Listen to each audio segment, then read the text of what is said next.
Hello friends, इथे मी लसूणी पालक बनवत आहे। त्यासाठी पालक असा स्वच्छ धुवून घेतलेला आहे। इथे मी एका कढईमध्ये गरम पाणी केलेलं आहे। त्या गरम पाण्यामध्ये पालक असा ॲड केलेला आहे। पालक असा छान वाफून झाल्यानंतर एका भांड्यामध्ये पाणी घेतलेलं आहे। त्यात बर्फाचे खडे टाकलेले आहेत। पालक असा छान वाफून झाल्यानंतर हा पालक त्या बर्फाच्या पाण्यामध्ये ॲड करायचा।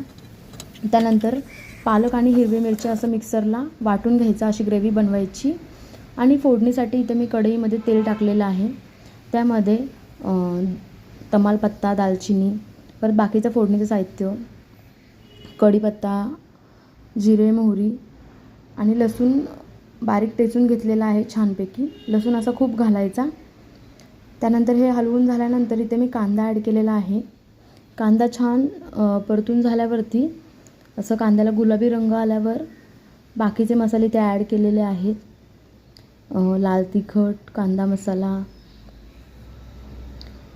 धने पावडर आणि इथे मी पनीर मसाला पण ॲड केलेला आहे। आणि इथं बेसन पीठ ॲड करायचं। बेसन पीठ ॲड करून झाल्यावरती इथे मी बेसन पीठ ॲड करायला विसरले। ते बेसन पीठ पण छान असं ह्यात परतून घ्यायचं। त्यानंतर लास्टला अशी ग्रेव्ही टाकायची।